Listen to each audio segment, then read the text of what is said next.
பேர் வருவாங்க. ஏன்னா அவர் அப்படி அதை ஆத்துறது பார்த்தா இது தமிழ்நாட்டில் மட்டும்தான், வேற எங்கேயும் இப்படி ஆற்ற முடியாது. எங்கிட்ட கர்நாடகாவில் இருந்து ஒருத்தர் ட்ரெயினில் வந்தார் காவேரி எக்ஸ்பிரஸில். அப்போ அவர் சொன்னார், இந்த தமிழ்நாட்டில் டீ ஆத்துறாங்களே அது ரொம்ப அழகுங்க, அப்புறம் இந்த பரோட்டாவை ஏதோ துணி துவைக்கிற மாதிரி இப்படிங்கிறாங்களே அது ஒரு அழகுங்க அப்படின்னாரு. ரொம்ப ஆச்சரியமா இருக்குங்க. உங்க ஊர்ல தான் நைட் 12 மணிக்கு கூட மக்கள் ஹேர் கட் பண்ணிட்டு இருப்பாங்க. 50% ஆஃப் த பீப்புள் பஸ்ஸுக்காக வெயிட் பண்றாங்க, மீதி 50% பஸ்ல போயிட்டு இருக்காங்க அப்படின்னாரு. ஒரு வித்தியாசமான ஊர் தான் நம்மளுது. அதுல இந்த டீ ஆத்துறது இருக்கு பாருங்க, அது அவ்வளவு ஒரு கலைநயத்தோட. அதே மாதிரி ஒவ்வொருத்தரும் ஒவ்வொன்று, அந்த டோப்பியரிக்கு கட் பண்றவங்க பாத்தீங்கன்னா சில பேர் டக்கு டக்கு டக்கு டக்குன்னு கட் பண்ணுவாங்க. அதை நேசித்து செய்யற விஷயம் இருக்கு பாருங்க. அதை நேசித்து செய்யும் போது அதுல சாதாரண பணியில ஒரு கவித்துவம் சேருது, ஒரு கலை உணர்வு சேருது. அந்த தோசையை எடுத்து போடுறதுல, ஒரு கல்லை உடைக்கிறதுல, ஒரு ரோடு போடுறதுல, அதுல கூட ஒரு நேர்த்தி. அப்ப இவங்களுக்கும் மற்றவங்களுக்கும் வித்தியாசம் இருக்கு. இவங்க செய்யறத பாக்குறதுக்கு மக்கள் வராங்க, அங்க சாப்பிட்றதுக்கு மக்கள் வராங்க, அவங்கள சந்திக்கிறதுக்கு மக்கள் வராங்க. அப்ப எது அழகுணர்வோடு செய்யப்படுகிறது, எது விருப்பத்தோடு செய்யப்படுகிறதோ அது அழகுணர்வோடு செய்யப்படுகிறது. இதை நாம புரிஞ்சுக்கணும். இப்ப நான் சொன்ன மாதிரி சமூகத்துக்காக படிக்கிறோம், நமக்காக மட்டுமில்ல. நாம ஏதாவது ஒண்ணு, இப்ப இந்த பிறப்புன்னு ஒண்ணு ஏற்பட்டுருச்சு, இந்த பிறப்புக்கும் நமக்கும் எந்த விதமான சம்பந்தம் இல்லை. இன்னும் சொல்ல போனா சயின்டிபிக்கா இதை எக்ஸ்பிளைன் பண்ணணும்னா, இப்ப ஆன்மீக ரீதியா சொன்னா நமக்கு பிறப்புக்கு ஒரு நோக்கம் இருக்கு, எல்லாமே ப்ரீடிட்டர்மைன் அப்படி சொல்றவங்க இருக்கிறாங்க. அதை ஒரு அஸ்ட்ராலஜி ரீதியில பாத்தீங்கன்னா உடனே அது குரு பலன் வந்துருச்சு, இந்த வீடு இருக்கு அந்த வீடு இருக்கு அப்படின்னு சொல்லி அந்த வீட்டில் இருக்கிறவன் இந்த வீட்டை பார்த்ததுனால இந்த வீட்டில் இருக்கிறவன் அந்த வீட்டில் பார்த்து கடைசியில் இந்த வீட்டில் ஒரு குழந்தை உண்டாச்சு அப்படின்னு சொல்லுவாங்க அஸ்ட்ராலஜி வைஸ் பார்த்தீங்கன்னா. இத நாம ஒரு சயின்டிபிக்கா பார்த்தோம்னா இட்ஸ் அ பயாலாஜிக்கல் ஆக்சிடென்ட் அப்படின்னு தான் சொல்லணும். அந்த பயாலாஜிக்கல் ஆக்சிடென்ட் பார்த்தீங்கன்னா வாழ்க்கையில ஒரு சுவாரஸ்யமே இருக்காது. நாம உருவானதே ஒரு விபத்துன்னு ஒருத்தர் நினைச்சானா, எல்லாத்தையும் சயின்டிபிக்கா பாத்தீங்கன்னா இப்படி தண்ணியை குடிக்கும் போது இது H2O அப்படின்னு நினைச்சிட்டே குடிச்சோன்னு வச்சுக்கோங்க, எந்த கெமிஸ்ட்ரி படிச்சவங்க கூட H2O அப்படின்னு நினைச்சுக்கிட்டே குடிச்சாங்கன்னா அந்த தண்ணியில சுவையே இருக்காது. ஒவ்வொன்னையும் சயின்டிபிக்காவே பாத்தீங்கன்னு வச்சுக்கோங்க, வாழ்க்கை ரொம்ப வியர்த்தமா போயிடும். அப்ப அதுல ஒரு கலை உணர்வு இருக்காது. அப்ப நம்மளுடைய வாழ்க்கையை ஒரு பயாலாஜிக்கல் ஆக்சிடென்ட் கிடையாது, it has got a purpose அப்படின்னு தான் நினைக்கணும். You may be a scientist, you may study genetics, you may study breeding, you may study medicine, but still if you feel that your life has got no purpose, then there is no point in living. அப்ப வாழ்க்கைக்கு ஒரு பயன் இருக்கு. அப்ப என்ன பயன்? நம்ம படிப்பின் மூலம் அந்த பயனை உணர வேண்டும், படிப்பின் மூலம் அந்த பயனை தூய்க்க வேண்டும் அப்படின்னு நினைக்கும் போது நீங்க புத்தகத்தை எடுத்தீங்கன்னா அது ரொம்ப ஒரு இனிமையான அனுபவமா ஆகிவிடும். இந்த பள்ளிக்கூடத்தில் படிக்க சில பசங்க ஏன் கஷ்டப்படுறாங்க? பசங்களுக்கு என்ன மூளை இல்லையா, இன்டெலிஜென்ஸ் இல்லையா? சாதாரணமா பேசும்போது அபரிமிதமான தகவல்லாம் சொல்றான். சாதாரணமா கேட்கும் போது என்னென்ன விஷயத்தையோ கிராஸ் பண்ணி ஒரே ஒரு முறை சொன்னதை அப்படியே ஞாபகத்தில் வச்சுக்கிறான் அந்த பையன். ஆனா எக்ஸாமினேஷன்ல போய் அவன் கம்மியா மார்க் வாங்குறான். ஏன் கம்மியா மார்க் வாங்குறான்? இது காலேஜோட சம்பந்தப்பட்டதில்ல, ஜெனரலா சொல்றேன். ஏன்னா சில பேரண்ட்ஸ் இதை கேட்கறாங்க. சில பசங்க காலேஜில் படிக்கலாம், அவங்க பசங்க ஒரு பையன் ஸ்கூல்ல படிக்கலாம். சில பேர் ஸ்கூல்ல படிக்கிற பசங்களை கூட உட்கார வச்சு இந்த நிகழ்ச்சியை கேட்கறாங்க. நாங்க அன்னைக்கு ஒரு நாள் போயிருந்தேன், ஒருத்தர் ஒரு துணிக்கடையில் இருந்தேன், அவர் வந்தார். வந்துட்டு என்னை பார்த்துட்டு, நீங்க பேசுறீங்களே, எங்க பசங்க 2 பேரையும் உட்கார வச்சு டெய்லி கேட்க வைக்கிறேன், ஸ்கூல்ல படிக்கிற பசங்க. அப்ப ஸ்கூல்ல படிக்கிற பசங்களுடைய பேரண்ட்ஸும் இதை பாக்குறதுனால தான் சொல்றேன். என்னன்னா, சில பசங்க நல்லா பேசுறாங்க, நல்லா இன்டெலிஜென்டா இருக்காங்க, வீட்டுல போடும்போது நல்லா கணக்கு போடுறாங்க, ஆனா எக்ஸாமினேஷன் ஹால்ல போய் ஏன் கம்மியா மார்க் வாங்குறாங்க? சாதாரணமா பார்க்கும்போது அருமையா ஜியோகிராஃபி ஆகட்டும், ஹிஸ்டரி ஆகட்டும் ரொம்ப அட்வான்ஸ்டா பேசுறாங்க, இன்டர்நெட்ல படிச்சுட்டு உங்களுக்கே தகவல் சொல்றாங்க. அந்த பசங்க ஏன் ஸ்கூல்ல போய் கம்மியா மார்க் வாங்குறாங்க அப்படிங்கறத பத்தி ஒரு புத்தகம் எழுதப்பட்டிருக்கு, படிக்க திணறும் குழந்தைகள் அப்படின்னு. டாக்டர் SM பதூர் மொய்தீன் அப்படிங்கிறவர் அந்த புத்தகத்தை எழுதியிருக்கிறார். பேரண்ட்ஸ் எல்லாம் ஒரு முறை பார்க்கறது நல்லது. இப்ப சில குழந்தைகள் நல்லா சொல்லுது, ஆனா ஏன் எக்ஸாம்ல எழுத மாட்டேங்கிறதுக்கு சில காரணங்கள் இருக்கு. அந்த காரணங்களை நம்ம நீக்கிட்டோம்னா அவங்களுடைய பெர்ஃபார்மன்ஸ் ரொம்ப நல்லா இருக்கும். எல்லாம் நல்லா பேசுறான், ஆனால் உட்காந்து 1 மணி நேரத்துக்கு மேலே ஃபோக்கஸ் பண்ண முடியல. எதனால? இதுக்கு ஒரு சயின்டிஃபிக்கான ஒரு நேம், ஒரு சைக்காலஜிக்கல் நேம் கொடுத்தா, let us not make him a patient, attention deficit hyper active syndrome அப்படின்னு. ஒரு முறை ஒரு பையனை அவங்க அப்பா கூப்பிட்டு வந்திருந்தார். அந்த பையன் அவர் வந்துட்டு, சார் உங்கள்கிட்ட பேசணும் அப்படின்னாரு. வாங்க உட்காருங்க பேசுங்கன்னு சொன்னேன். இந்த மாதிரி என் பையன் ஒரு இடத்துல உட்காரவே மாட்டேங்கிறான் அப்படின்னு அவர் பேசிகிட்டு இருக்கும்போதே ஒரு ஃபோன் வந்துச்சு. அவர் எழுந்திரிச்சு போய் பேசிட்டு இப்படி வந்து உட்காந்தார். உட்காந்துட்டு அப்புறம் எதையுமேங்க எடுத்து படிக்க ஆரம்பித்தாலே எவ்வளோ நாளுங்க இந்த பிரச்சனை இருக்குன்னு, அதுக்குள்ளே இன்னொரு ஃபோன் வந்துச்சு. டக்கு டக்கு டக்குன்னு போனார். அப்புறம் கொஞ்ச நேரம் கழிச்சு வந்து உட்காந்தார். உட்காந்துட்டு இந்த மாதிரி படிக்க மாட்டேங்கிறான், எந்த புக் எடுத்தாலும் ஒரு 5 நிமிஷத்துக்கு மேலே சார் கொஞ்சம் இருங்க அப்படின்ட்டு எங்கேயோ போனார். சாவி எங்கேயோ வச்சுட்டேன் சார், மோட்டர் பைக் சாவின்னு எடுத்துகிட்டு வந்தார். இப்படி ஒரு 10-15 முறை அங்கே எங்கே போயிட்டு வந்து உட்காந்துட்டு படிக்க மாட்டேங்க சார், அட்டென்ஷன் டெபிசிட் இருக்குது சார், ரொம்ப ஹைப்பர். நான் சொன்னேன், அவன் வந்ததுலேருந்து இதே இடத்துல தான் உட்காந்துருக்கிறான். ஆனால் நீங்கள் தான் இது வரைக்கும் 10 முறை அங்கேயும் போயிட்டு வந்திருக்கிறீங்க. உங்களுக்கு தான் அட்டென்ஷன் டெபிசிட் ஹைப்பர் ஆக்டிவ் சிண்ட்ரோமே ஒழிய இந்த பையனுக்கு கிடையாதுங்கன்னு சொன்னேன். அவர் மூஞ்சி இருண்டு போச்சு. நான் சொன்னேன், தயவு செய்து உங்கள் பையன் முன்னாடி சைக்காலஜிக்கல் டேர்ம்ஸ் எல்லாம் சொல்லி பயமுறுத்தாதீங்க. அவன் ஏதோ என்னமோன்னு பயப்பட ஆரம்பிச்சிருவான். நீங்கள் போய் உட்காந்த உடனே உங்களுக்கு இந்த மாதிரியான ஒரு சிண்ட்ரோம் இருக்குன்னா பயந்து நடுங்குவான். இப்போ கோல்டையே உங்களுக்கு கொஞ்சம் சளி பிடிச்சிருக்கு அப்படின்னு சொன்னீங்கன்னா அவங்க ஓகேன்னு ஆயிடுவாங்க. You got common cold and influenza which will aggravate your breathing problem and it may infect your lungs and it may spoil your trachea அப்படின்னு சொன்னீங்கன்னா அவன் நடுங்கி போயிடுவான். ஏன்னா அவனுக்கு ட்ரக்கியானா என்னன்னு தெரியாது, லங்ஸ்னா இப்படி பயமுறுத்துறது. இது மாதிரி பயமுறுத்தாதீங்க உங்கள் பையனை. அவன் நார்மலாக தான் இருக்கான், வந்ததுலேருந்து ஒரே இடத்துல உட்காந்துட்டு இருக்கான். அவங்ககிட்ட பேசி பார்த்தீங்களா என்னைக்காவது? அவனுக்கு என்ன பிடிச்சிருக்குன்னு பேசியிருக்கீங்களா அப்படின்லாம் நான் சொன்னேன். இந்த படிக்க திணறும் குழந்தைகளும் ஜெயிக்கும் அப்படிங்கிற ஒரு புத்தகத்தில் சைக்கலாஜிக்கல் ஆஸ்பெக்ட்ஸ் என்ன அப்படிங்கிறத பற்றி அவர் டிஸ்கஸ் பண்ணுறார். ஆக முக்கியமான ஒரு ஃபேக்டர், ஒரு குழந்தையோ அல்லது ஒரு ஸ்டூடெண்ட்டோ படிக்கிறதுக்கு முன்னாடி ஒரு சின்ன அனாலிசிஸ் பண்ணணும். அந்த அனாலிசிஸ் ரொம்ப ரொம்ப முக்கியம். என்னன்னா, நாம் ஒரு எக்ஸாம் எழுதுகிறோம்.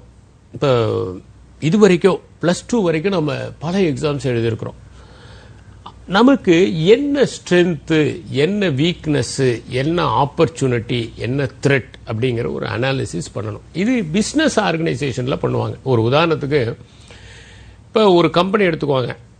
நமக்கு என்ன ஸ்ட்ரென்த், அவங்களுடைய ப்ராடக்ட் ஸ்ட்ரென்த்தாக இருக்கலாம். என்ன வீக்னஸ்னா மார்க்கெட்டிங் வீக்காக இருக்கும். சில இடங்களில் சில பத்திரிகைகள் பிரமாதமாக இருக்கும், ஆனால் சர்க்குலேஷன் இருக்காது. ஏன்னா ஏஜென்ட் ஸ்ட்ராங்காக இருக்க மாட்டாங்க, ஏஜென்ட்டோட டீல் பண்ணுற விதம் சரியாக இருக்காது, அவங்களுக்கு கொடுக்கக்கூடிய லாபம் ரொம்ப குறைவாக இருக்கும், ரிட்டர்ன் கிடையாதுன்னு சொல்லிடுவாங்க. அப்போ ஏஜென்ட் என்ன பண்ணுவார்னா 5 வாங்கிட்டு 4 விற்று 1 போகலைன்னா கூட அவருக்கு வந்த லாபம்லாம் அந்த 1 போகாதலே போயிடும். அப்போ அவர் என்ன பண்ணுவார், 3 மட்டும் கொடுங்கன்னு சேஃபாக ப்ளே பண்ண ஆரம்பிப்பார். அப்போ சர்க்குலேஷன் எதை வச்சிருக்குன்னா மார்க்கெட்டிங்கை வச்சு இருக்கு. எந்த ஒரு விஷயத்தையும் சரியாக மார்க்கெட் பண்ணுறோமா? இதே நிகழ்ச்சியில் நான் சொன்னேன், ஜான் பெம்பர்டன் அப்படிங்கிறவர் எப்படி ஒரு பெரிய அளவுக்கு ஒரு ட்ரிங்கை கண்டுபிடிச்சாரு, ஆனால் அவரால் மார்க்கெட் பண்ண முடியாமல் போச்சு அப்படிங்கிறது. மார்க்கெட்டிங்கில் வீக்னஸ் இருக்கா? சில டைமில் அட்வர்டைஸ்மெண்ட்டில் வீக்னஸ் இருக்கும்.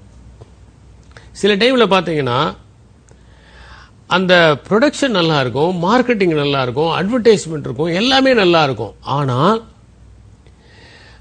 அதுக்கப்புறமேல சர்வீஸ் நல்லா இருக்காது.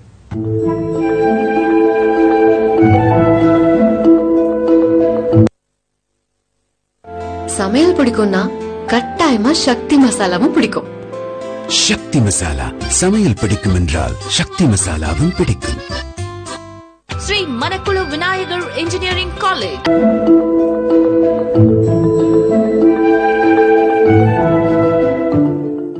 ஒரு எட்வர்ட் டி போனா தான் ஒரு அருமையான கதை சொல்வார். ஒரு ஏசி டீலரா. அவர் என்ன பண்ணுவாரா, நீங்கள் ஃபோன் பண்ண உடனே உங்கள் வீட்டில் வந்து ஏசியை ஃபிக்ஸ் பண்ணிடுவார். ஃபிக்ஸ் பண்ணிவிட்டு, சார் பாருங்கள் நல்லா ஒர்க் பண்ணுது அப்படின்னு இப்படி போட்டு காமிப்பார். நீங்களும் ஆஹா பிரமாதமாக இருக்குது சார், ஆஃப் பண்ணிட்டுமா? சரி ஆஃப் பண்ணு. அப்புறம் நீங்கள் போட்டு பாருங்கள் சார், ஏதாவது ப்ராப்ளம் இருந்தால் சொல்லுங்கள் சார் அப்படின்ட்டு கீழே இறங்கிட்டு போய் வெயிட் பண்ணுவாராம். அவர் போகும்போது ஏதோ ஒரு பிரச்சனையை பண்ணிவிட்டு கீழே போய் வெயிட் பண்ணுறாரு. உடனே இவங்க என்ன பண்ணுவாங்க, அவர் போனோடனே அப்பா ஏசி வந்துருச்சு, இந்த வெயில்ல சுகமாக இருக்குது அப்படின்னு போட்டால் ஏசி ஒர்க் பண்ணாது. உடனே அவங்க ஃப்ரான்டிக் ஆயிடுவாங்க. உடனே கார்டை எடுத்து அந்த ஆளுக்கு ஃபோன் பண்ணி, என்னங்க ஒர்க் பண்ணல சார்? ஒன்றும் கவலைப்படாதீங்க சார், வரேன் சார் அப்படின்ட்டு. அவர் ஆளுங்க தான் இங்கே கீழே தானே வெயிட் பண்ணுறாங்க. இவங்க 8th ஃப்ளோரில் இருக்கிறாங்க. இவர் கார் பார்க்கிங் ஏரியாவில் ஆளுங்களோட வெயிட் பண்ணிட்டு இருக்கிறாரு. இப்போ என்ன பண்ணுவார்னா, அவருடைய அசிஸ்டன்ட் 2 பேர் அனுப்பிச்சு போய் சரி பண்ணிட்டு வாங்கப்பா, இந்த இதை தான் பண்ணியிருக்கேன், இந்த நாபை இப்படி திருப்பி விட்டு வந்துருங்க போதும் அப்படின்னு. அவங்க 2 பேரும் போய் அந்த நாபை திருப்பி விட்டு வந்த உடனே அவங்களுக்கு பயங்கர சந்தோஷம். இவ்வளவு குவிக்கான சர்வீஸ் வேறு எங்கேயுமே கிடைச்சதில்லைன்னு சொல்லி எல்லாருக்கும் அவர் தான் பிரமாதமான ஆள், அவர் உடனடியாக வந்து சர்வீஸ். அப்போ after care is also important. ஒரு ப்ராடக்ட் எடுக்கும்போது காஸ்ட் ஃபர்ஸ்ட் எடுத்த உடனே கம்பீட்டன்சி நல்லா இருக்கான்னு பார்த்துவாங்க, அப்புறம் காஸ்ட், அதுக்கப்புறம் அதனுடைய டிசைன்ஸ், அதுக்கப்புறம் கேர், ஆஃப்டர் கேர் இருக்கா அப்படிங்கிறத பார்ப்போம். அப்போ எது வீக்னஸ் அப்படிங்கிறத ஒரு கம்பெனி அனலைஸ் பண்ணுவாங்க. அப்புறம் என்ன ஆப்பர்ச்சுனிட்டி. இப்போ ஒரு நீங்களாம் கூட படிச்சிருப்பீங்க, இந்த ஆப்பர்ச்சுனிட்டி பற்றி சொல்லும்போது, ஒரு ஊரில் போய் செருப்பு விற்க அனுப்பிச்சாங்க 2 பேரை.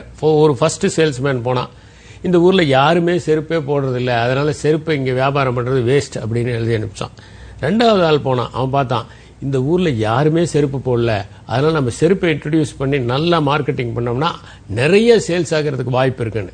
ஒரே விஷயத்தை 2 பேர் எப்படி பார்க்குறாங்கன்னு. So what is the opportunity, என்ன மாதிரியான ஆப்பர்ச்சுனிட்டியை நம்ம ஏற்படுத்த முடியும். இப்போ நிறைய ப்ராடக்ட் என்ன பண்ணுறாங்கன்னா, தே கிரியேட் ஒன்லி ஆப்பர்ச்சுனிட்டிஸ். இதுக்கு பயன்படுத்தலாம், அதுக்கு பயன்படுத்தலாம். ஒரு உதாரணத்துக்கு, நம்ம மொபைல் ஃபோன் ஒரு காலகட்டத்தில் வெறும் கம்யூனிகேஷன், ஃபோன் பண்ணலாம், அதுக்கு மட்டும் இருந்தது.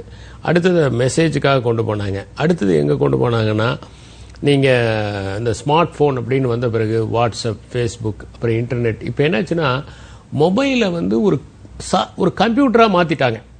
ஒரு mobile has become A computer, அந்த அளவுக்கு கொண்டு போயிட்டாங்க.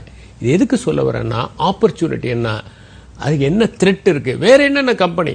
அதான் ஒரு முறை சொன்னாங்க, ஒரு பேங்க், ஒரு நல்ல எஸ்டாப்ளிஷ்டு பேங்க், அந்த எஸ்டாப்ளிஷ்ட் பேங்க்கு ஒரு பெரிய சிட்டியில் நல்ல பிஸ்னஸ் பண்ணிட்டு இருக்காங்க. அப்போ இன்னொரு பேங்க் இதுக்கு காம்படிட்டிவாக ஆரம்பிக்க போகிறாங்க. அப்போ இவர் என்ன நினைச்சாரு, இந்த பேங்க்ல இருக்கக்கூடிய அந்த சிஇஓ அந்த பேங்கை ஒரு பிஸ்னஸுக்கு ஒரு ரைவலாக தான் நினைச்சாரு. நம்ம எத்தனை நாளாக இருக்கோம், எத்தனை டாப் மோஸ்ட் பீப்புளெலாம் நமக்கு இருக்காங்க, எவ்வளோ பேர் இங்கே டெபாசிட் பண்ணியிருக்காங்க, புதுசாக வந்து அவங்களால என்ன பண்ண முடியும், நம்ம தான் அருமையான கஸ்டமர் சர்வீஸ் பண்ணுறோமே, இப்படிலாம் நினைச்சாரு. ஆனால் அவர் ஒன்றை நினைக்க மறந்துட்டார். என்னன்னா, ஒரு கம்பெனி இன்னொரு பேங்க் ஆரம்பிச்சாங்கன்னா அவங்க என்ன பண்ணுவாங்க, அட்ராக்டிவான சேலரி கொடுத்து இங்க இருக்கிற கம்பீட்டன்ட் ஸ்டாஃபை இழுக்கிறதுக்கு வாய்ப்பு இருக்கு அப்படிங்கறத அவர் உணரல. இதுதான் த்ரெட். ஆக த்ரெட் என்னங்கிறதையும் நம்ம உணரணும். ஒரு ரைவல் இருக்கான்னா அவனை அண்டர் எஸ்டிமேட் பண்ணக்கூடாது. அவன் இப்படி வரலாம், அப்படி வரலாம், நம்மளுடைய மெயின் பிசினஸ்ல கை வைக்கலாம், கோர் ஏரியாவில் இருக்கிறவங்கள அவன் இழுக்கலாம். இது மாதிரி நிறைய பாசிபிலிட்டிஸ் இருக்கு. நம்ம என்ன நினைக்கிறோம், நாம தானே ஸ்டேபிள் அப்படி நம்ம நினைக்க கூடாது. நாம தானே வில்லேஜஸ் எல்லாம் போய் கவர் பண்ண முடியும் அப்படிலாம் நினைக்க கூடாது. எது வேணா possible, because technological advancement is possible. ஒரு காலத்தில் புத்தக கடைகள் என்ன நினைச்சாங்க, நாம பப்ளிஷ் பண்ற புக்கை நம்ம கிட்ட தானே வாங்கணும், நாம சேல் பண்ணோம்னா நம்ம கிட்ட தானே வாங்கணும் அப்படின்னு நினைச்சாங்க. இன்னைக்கு என்ன ஆயிடுச்சு, நீங்க ஆன்லைன்ல புக்கு வாங்கலாம். உலகத்தில் எங்க ரிலீஸ் ஆன புக்கையும் நீங்க வாங்க முடியுது. உங்க வீட்டுக்கே கொண்டு வந்து கொடுத்துட்றாங்க. நீங்க எங்கேயும் போக வேண்டியதில்லை, தேட வேண்டியதில்லை, அங்க போய் கியூல நின்றுகிட்டு இருக்க வேண்டியது கிடையாது. 8 மணிக்கே மூடிடுவாங்க அப்படின்ட்டு அந்த கதவை இழுத்து மூடிடுவாங்க 7:45. ஏன்னா ஏதோ வாங்க வரவங்களாம் ஏதோ குற்றமா பண்ணிட்டு இருக்காங்க. ஒரு 15 நிமிஷம் ஆனா என்ன, உனக்கு தானே லாபம் வரும், அந்த எண்ணமே கிடையாது. 8 மணிக்கு நாங்க கடையை க்ளோஸ் பண்ண போறோம்னா 7:45 கேட்டெல்லாம் இழுத்து மூடிட்டு ஒரே கேட் வழியா போகணும். அதுக்குள்ள யாரும் வர முடியாது. இது வரைக்கும் வந்தவங்களுக்கு மட்டும்தான் நாங்க புக்கு கொடுப்போம் அப்படின்னு சொல்லிட்டு வரிசையா நின்று சில்லறை இருக்கா, அது இருக்கா, இது இருக்கான்னு கேட்குற நிலைமையெல்லாம் மாறி போய் இன்னைக்கு என்னன்னா, உங்களுக்கு எந்த புக்கு வேர்ல்டில் எங்கே ரிலீஸ் ஆன புக்கையும் டக்குன்னு நீங்கள் ஆர்டர் பண்ணீங்கன்னா அந்த புக்கு வந்து சேர்ந்துருது 2 நாளையில். அது மட்டும் இல்லை, ஒரு 100 ரூபா 150 ரூபா கம்மியாக வருது. இங்கே வந்து டெலிவர் பண்ணிட்டு போகிறாங்க. இந்த மாதிரி வசதி வந்துருச்சு ஒரு பக்கம். இன்னொரு பக்கம் கிண்டில் மாதிரி ஃபெசிலிட்டிஸ் வந்துருச்சு. நீங்கள் அப்படியே ஆன்லைன்லேயே படிச்சுக்கலாம், ஆன்லைன்லேயே எல்லாம் மார்க்கிங் எல்லாம் பண்ணிக்கலாம். இன்னைக்கு புக்குங்கிறது வேற டைமென்ஷன். நம்ம டெக்னாலஜிங்கிற ஒன்று வந்துகிட்டே இருக்கு. Technology is actually a thread. அப்ப என்னன்னா அந்த டெக்னாலஜியினுடைய த்ரெட்டை ஓவர் கம் பண்றதுக்கு நாம என்ன பண்ண முடியும், அதை நம்ம யோசிக்கணும் இல்ல. அது மாதிரி ஸ்வாட் அனாலிசிஸ் கம்பெனி எல்லாம் பண்ணுவாங்க. எல்லாருக்குமே ஸ்வாட் அனாலிசிஸ் தேவை. ஒரு ஃபேமிலி இருக்குன்னா அந்த ஃபேமிலி கூட ஸ்வாட் அனாலிசிஸ் பண்ணணும்.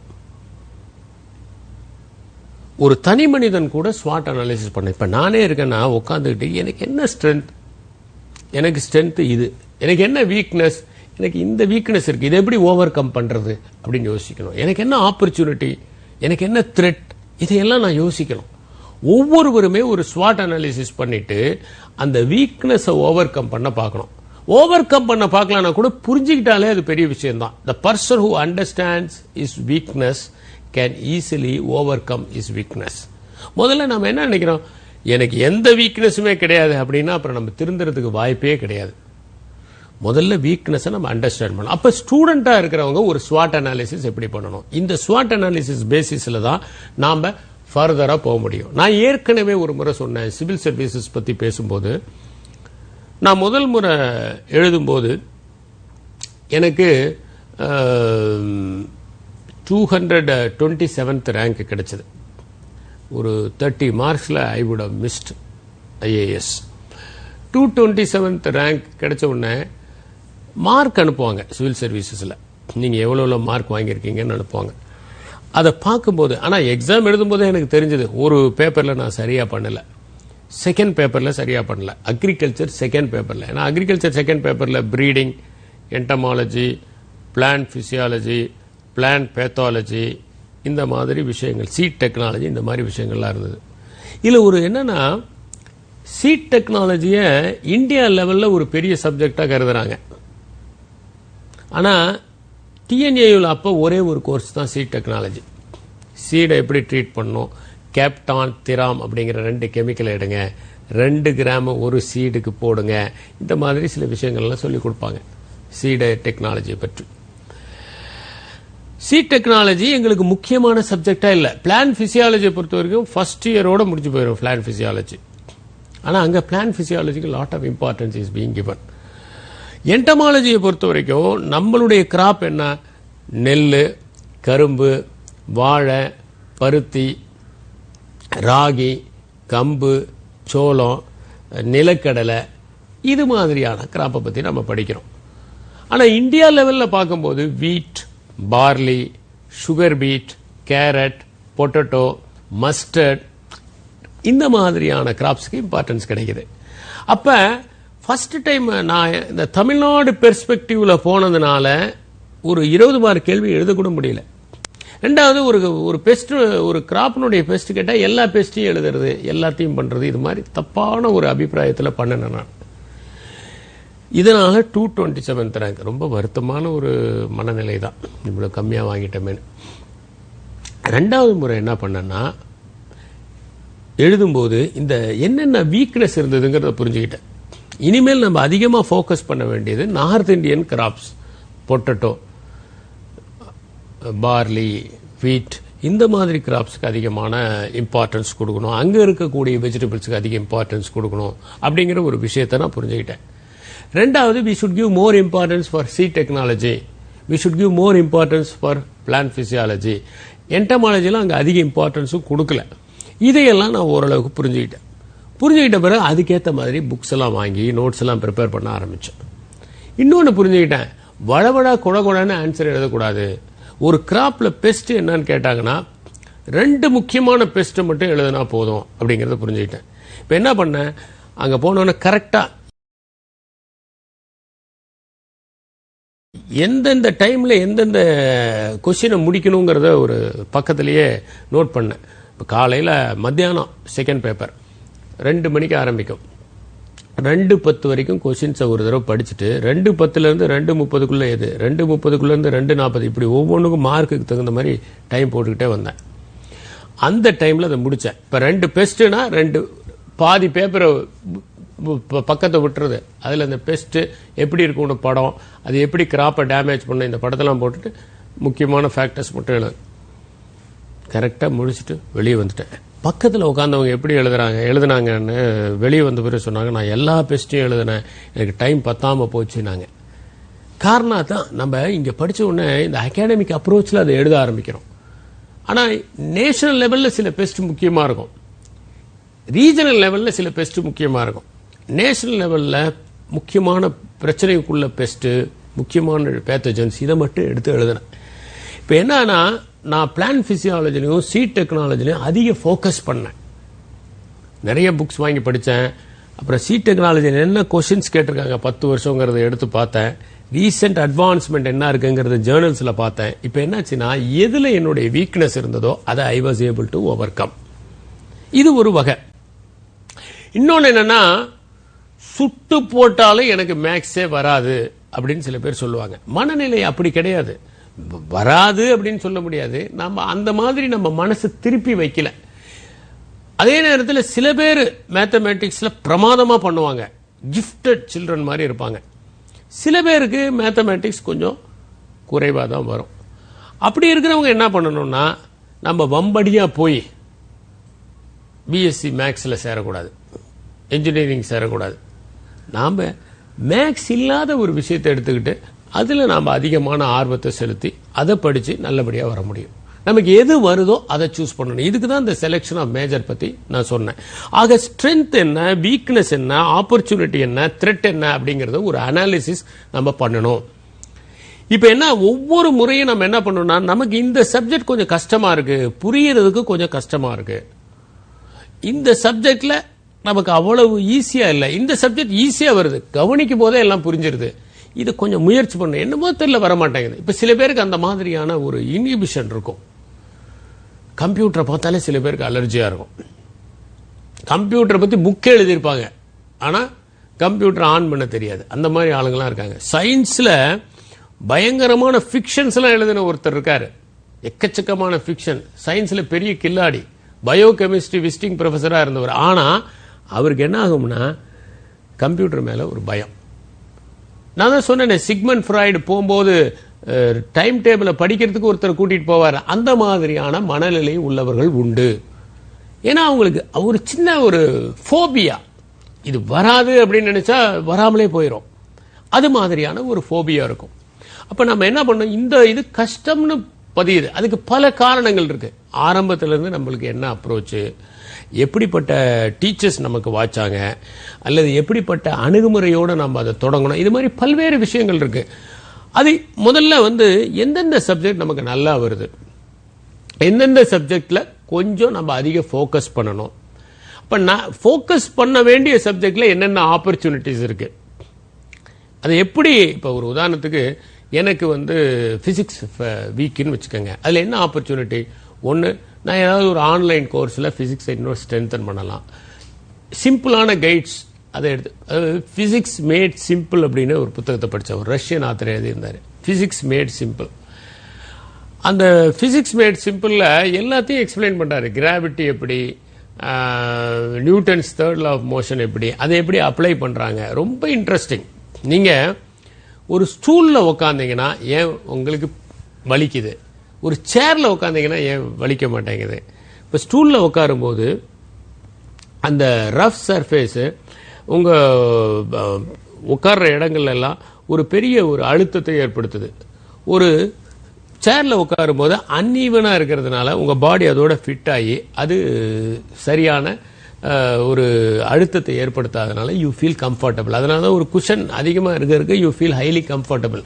ரஃப்பான சர்ஃபேஸில் உட்கார அதிகமான ப்ரெஷர் ஏற்றுது அப்படின்ட்டு. அதே மாதிரி தான் இப்போ ஒரு கன்சர்ட் இருக்குன்னு வச்சுக்கோங்களேன், ஒரு ஒரு கன்சர்ட்டை நீங்கள் கேட்க போறீங்கன்னா அந்த கன்சர்ட்டை நீங்கள் நேரடியாக கேட்கறத விட அதை நீங்கள் டெலிவிஷனில் பார்க்கும்போது சீக்கிரம் கேட்டுருவீங்க. அதுக்கு என்ன ரீசன், ஏன் அந்த மைக்ரோவேவ், இந்த மாதிரி எல்லாம் ரீசன்ஸ் எல்லாம் சொல்லி ரொம்ப இன்ட்ரெஸ்டிங்கான புக். அப்போ அந்த மாதிரி என்ன மாதிரி புக்கை படிக்கலாம், என்ன மாதிரி கைட்ஸ் படிக்கலாம், என்ன மாதிரி மெட்டீரியல்ஸ் படிக்கலாம். ஒருவேளை எனக்கு கொஞ்சம் பிசிக்ஸ்ல பர்சனல் கோச்சிங் தேவைப்படுது இந்த சப்ஜெக்டுக்கு மட்டும். இப்போ ஒரு உதாரணத்துக்கு நான் மேனேஜ்மெண்ட் படிக்கும்போது ரொம்ப நாள் ஆச்சு மேக்ஸ் படிச்சேன். நான் 10th அப்புறம் மேக்ஸே படிக்கல. ஆபரேஷன் ரிசர்ச் வரும்போது கொஞ்சம் சில மேத்தமேட்டிக்கல் திங்ஸ் எல்லாம் இன்வால்வ் ஆயிருந்தது. இப்போ தர்மலிங்கம்னு ஒரு ப்ரொஃபஸர் ஒரு காலேஜில் சொல்லி கொடுத்துருந்தார் மதுரையில். அப்புறம் அவரை சொன்னேன், எனக்கு கொஞ்சம் நீங்கள் கோச்சிங் கொடுங்கன்னு. அவர் வந்தார். எனக்கு 1 மாதம் எப்படி கியூயிங் எப்படி பண்ணணும், எல்லாமே பெட் எப்படி போடணும், எல்லா விதமான விஷயங்களையும் எனக்கு சொன்னார். அது எனக்கு ரொம்ப யூஸ்ஃபுல்லாக இருந்தது. அப்போ வீக்னஸ் என்னன்னு அண்டர்ஸ்டாண்ட் பண்ணணும், அந்த வீக்னஸ்க்கு எப்படி ஆப்பர்ச்சுனிட்டிஸை நம்ம ஒர்க் அவுட் பண்ணணும்னு இதை பற்றி நம்ம தொடர்ந்து சிந்திப்போம்.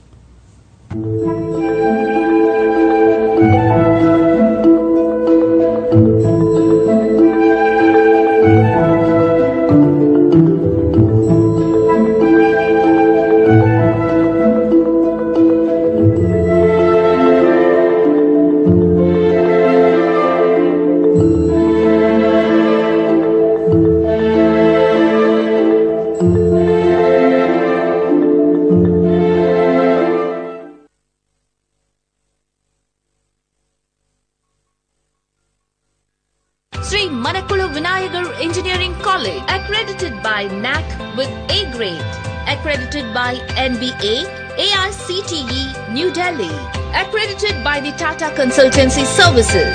800க்கும் அதிகமான மாணவர்கள் உலக பிரசித்தி பெற்ற MNC-களில் வேலை வாய்ப்பை பெற்றுள்ளனர். அதிநவீன கல்வி முறை, பல கோடி மதிப்பிலான இன்ஃப்ராஸ்ட்ரக்சர் வசதிகள், மிகச்சிறந்த research and development centre. Sri Manakula Vinayagar engineering college, Madhukaraipattu, Puducherry. சமையல் பிடிக்கும்னா கட்டாயமா சக்தி மசாலாவும் பிடிக்கும். சக்தி மசாலா சமையல் பிடிக்கும் என்றால் சக்தி மசாலாவும் பிடிக்கும். கல்லூரி காலங்கள். இந்நிகழ்ச்சியை வழங்கியவர்கள் சக்தி மசாலா, அன்பின் சுவையான அடையாளம்.